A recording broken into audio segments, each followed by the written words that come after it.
श्री शिवाय नमस्तुभ्यम, हर हर महादेव। जैसा कि हम सभी को पता है कि गुरुजी पंडित जी प्रदीप मिश्रा जी का स्वास्थ्य अभी ठीक नहीं है, पर हमें अफवाह से बचना है, सच्चाई पर ध्यान देना है। जी हाँ, देखिए गुरुजी की अभी ये जो अपडेट आई है वह यही आई कि गुरुजी किसी निजी अस्पताल में अभी एडमिट है। जी हाँ, पहले गुरुजी इंदौर के अस्पताल में, इंदौर के किसी निजी अस्पताल में एडमिट थे, पर अभी कहाँ है ऐसा कोई अस्पताल का नाम सामने नहीं आया है। साथ में दूसरी बात, गुरुजी को जो चोट आई है वो ब्रेन में आई है, थक्का जमा हुआ है खून का।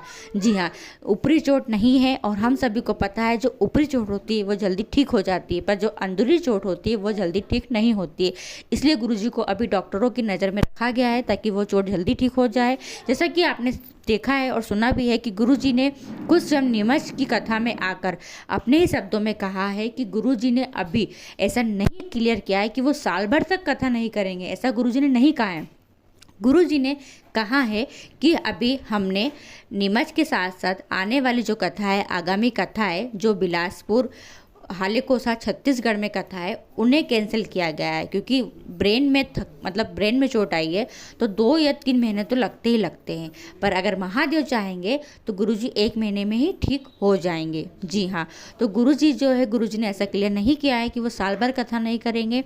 गुरुजी ने कहा है कि आगामी कथा यानी 2 या 3 कथाएं गुरुजी ने कैंसिल की है।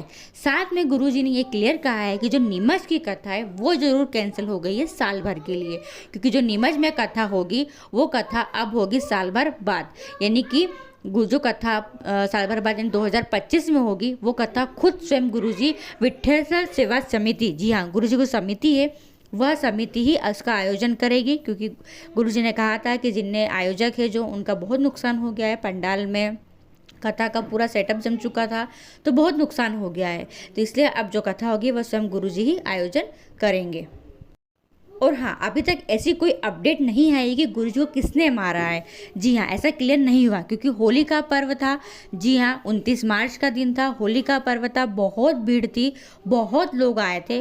कौन चालबाज दुश्मन उस भीड़ में था जिसने गुरुजी को गुलाल के रूप में नारियल फेंक के मारा है, और उसका निशाना ऐसा था कि डायरेक्ट गुरुजी के माइंड में लगा है।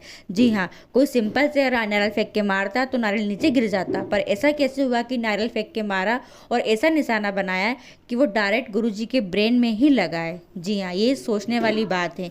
जी हाँ, और निशाना ऐसा लगा कि डायरेक्ट उस जगह पे लगा जो ब्रेन में बहुत ही नाजुक जगह होती है, जो ऊपरी चोट नहीं है, जो अंदरूनी चोट आई है, जो कि गुरुजी को अंदर क्लाउड, जो खून का थक्का जमता है ना, वैसा जमा हुआ है। पर गुरुजी है हमारे पूजनीय पंडित जी प्रदीप मिश्रा जी है, गुरुजी ने सबको महादेव से जोड़ा है, तो बाबा तो उनकी रक्षा कर ही रहे हैं, महादेव उनको बहुत जल्दी स्वस्थ करेंगे ही करेंगे। और हाँ, एक बात और सामने आ रही है कि बहुत सारे देशों में, विदेशों में भी गुरुजी के स्वस्थ होने के लिए रुद्र अभिषेक किए जा रहे हैं। जी हाँ, तो हम सभी को भी 1 लोटा जल महादेव पर समर्पित करना है और महादेव से प्रार्थना करना है कि वह महादेव हमारे गुरुजी जी को जल्दी ठीक कर दे, क्योंकि गुरुजी कथा करते हैं और कथा का जो प्रसाद सबको प्रदान करते हैं, उससे सभी की जीवन की समस्याएं दूर होती जा रही है। जी हाँ, कह सकते हैं कि गुरुजी ने सभी को सही मार्गदर्शन दिखा दिया है कि इधर उधर भटकने से अच्छा है स्वयं महादेव के चरणों में जाओ, 1 लोटा जल समर्पित करो और सारी समस्याओं का हल हो जाता है। तो ऐसे में गुरुजी ने कई लोगों के धंधे बिजनेस सब बंद करवा दिए हैं।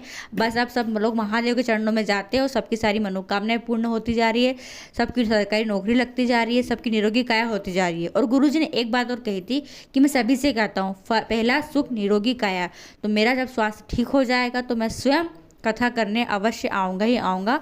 और साथ में गुरुजी ने कहा कि मेरी हालत थोड़ी गंभीर है, वरना अगर थोड़ी बहुत भी ठीक होती तो मैं कथा अवश्य करता। तो ये विशेष अपडेट थी जो आप लोगों तक मैंने शेयर कर दी है। श्री शिवाय नमस्तुभ्यम, हर हर महादेव।